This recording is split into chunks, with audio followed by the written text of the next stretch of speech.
Right now, somewhere on your street, or the next one over, there is a house that has been empty for years. Nobody lives in it, nobody is fixing it, and nobody will sell it to you.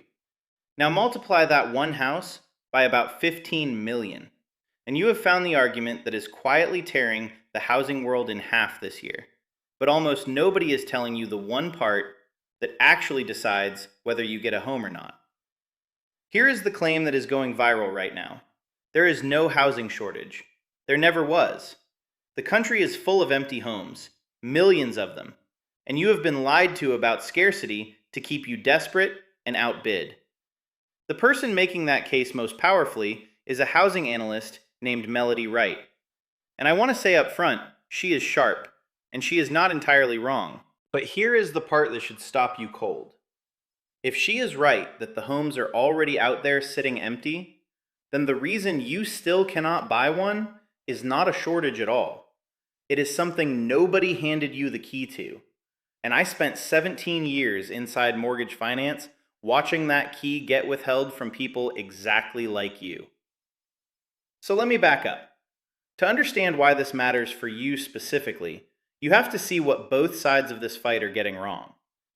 Everyone is screaming about the same 15 million number. One side says it proves we need to build. The other side says it proves we already have enough. And while they fight about the headline, they both skip the only question that changes your life. Of those millions of empty homes, how many can a regular person actually buy? And what is the exact move that lets you take one? Stay with me, because by the end of this, you will know both. Start with the number itself, because it is real, and that is what makes it so useful for lying to you. The Census Bureau counts roughly 15 million vacant housing units in America, around 9% of every home in the country. The people who want you to feel cheated wave that number around like a smoking gun. 16 million empty homes, they say, while you rot in a rental. And the people who want you to overpay insist we are millions of homes short, so you had better buy now before it gets worse. Both camps are pointing at the same drawer. Neither one will open it and show you what is actually inside. So let me open it, because this is where I break from both of them. Melody looked at the Build More crowd and their models calling for 1.5 to 5.5 million new homes, and she said, "We are not short, we are misallocated." And on the raw fact, she is right. The empty homes exist, but misallocated is an economist's word. It does not put keys in your hand. What I am about to show you is which of those 15 million homes are a mirage, which ones are actually yours for the taking, and the loan that separates the two. Watch what happens when you actually open that 15 million. Nearly a third of it, about 33%, is seasonal. Vacation homes, beach houses, ski cabins, hunting shacks. Here is why that matters to you. In Florida, half of every empty home in the state is a snowbird's second house. That condo on the beach is not your starter home, and it was never going to be. Cross those off. Next, roughly 1 in 6 of those empty homes is already listed for rent, not for sale. Rented out or waiting for a tenant. Cross those off too. Then about 30% are only empty for a minute. Homes in normal turnover. Someone just moved out and the next family has not moved in yet. Those are not available either. They are mid-handoff. So watch the pile shrink. By the time you strip out the vacation homes, the rentals, and the ones just turning over, the slice that is genuinely vacant and for sale on the open market is less than 1% of all the housing in the country. The 16 million empty homes you were promised just became a rounding error. But here is the part everyone skips, and it is the whole reason I made this video. There is one more pile, and it is the real prize. The census calls it held off market, and it is more than 4% of every home in the country. Bigger than the for sale and for rent piles combined. These are the truly abandoned ones. The house someone inherited and never dealt with. The home stuck in probate because the owner died. The place with code violations, the torn out kitchen, the roof that leaks, the one the whole neighborhood calls the eyesore. Millions of them. Picture the most common one. An elderly owner passes, the house goes to 3 siblings in 3 different states, none of them wants to deal with the leaking roof or the back taxes, so it just sits there decaying while they argue. That home is not on anyone's shortage spreadsheet, and it is not on the open market. It is just stuck. And here is the reveal. The reason those homes sit empty for years is not a conspiracy to keep you out. It is that a normal mortgage is legally not allowed to touch them. A standard purchase loan requires the home to meet minimum property standards on the day you close: working heat, a sound roof, a functioning kitchen and bath. The moment a house fails that test, every regular buyer who would actually live in it gets denied at the finish line. So the house just sits. A home that needs $40,000 of work is completely invisible to a normal mortgage, which is exactly why it is still empty and exactly why you keep losing. Sit with that for a second, because it flips the whole story. You are not being outbid on these homes.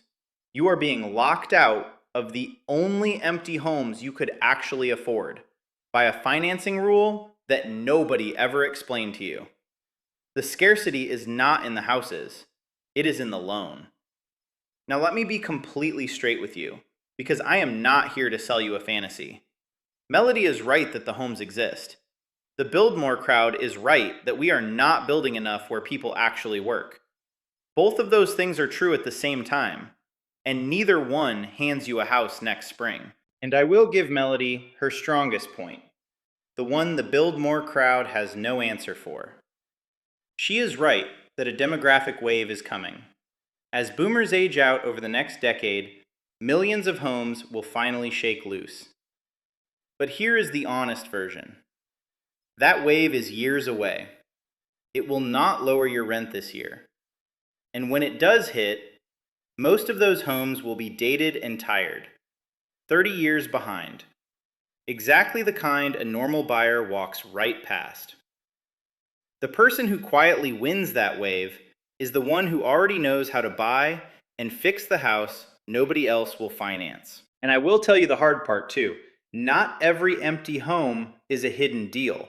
Some are empty because the town around them is dying. The jobs left, and no renovation loan on earth makes that a smart buy.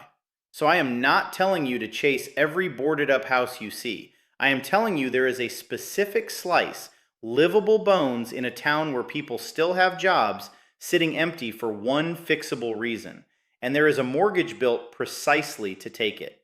Here is the move. It is called a renovation mortgage, and almost no first-time buyer is told it exists. Instead of lending against what the wreck is worth today, it lends against what the home will be worth after it is fixed, and it wraps the purchase and the repairs into one loan. Let me make that real with numbers. Say you find a boarded up house for $180,000 that needs $45,000 in work. A normal lender sees a $180,000 wreck and runs. The renovation lender orders an appraisal on what it will be worth finished, say $280,000. Lends against that and hands the repair money to your contractor in stages as the work gets done. You did not just buy a home nobody else could touch. You walked in with real equity on day one. There are 3 real versions. The FHA 203K lets you in with as little as 3.5% down. Its official credit floor is $500, though most lenders want closer to $620, and in most of the country it goes up to around $540,000. The limited version covers up to $75,000 in repairs for cosmetic work, and the standard version handles the big structural jobs. Then there is Fannie Mae's HomeStyle and Freddie Mac's CHOICERenovation. 3% down, a 620 score, up to the conforming limit of about $830,000 in most areas. And they are more flexible about the kind of work you can do. Every one of these was built for one purpose: to buy the house the regular mortgage rejects. Now the sourcing side, because the loan is only half of it. You are hunting the held off-market pile. Ask your agent to pull the long vacant listings, the estate and probate sales, the homes flagged with code violations, the absentee owner properties where the owner lives in another state. Those are sitting empty for a fixable reason. And the tell between a deal and a trap is simple.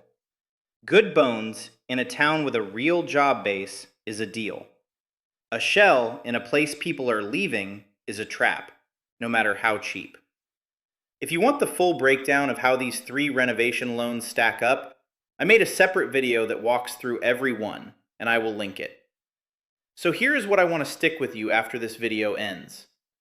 The empty homes are real. The shortage is real.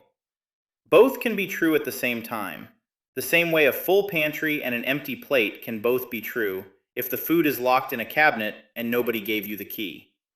The renovation loan is the key. So the next time somebody shows you 16 million empty homes as proof that you have been cheated, you will not feel helpless. You will know which ones are a mirage, which ones are actually yours, and the exact loan that opens the door. If you want to know whether you can afford one of these homes right now, I built a free calculator that shows you in about 2 minutes. No email wall, no sales pitch, because I do not sell loans. I just show you the math. It is at timtalksrealestate.com/afford. And if this reframed the empty homes fight for you even a little, hit subscribe, because I am doing the whole housing market this way, the part nobody hands you. Drop a like before you go. It genuinely helps this channel get this to the next person who has been told to just give up.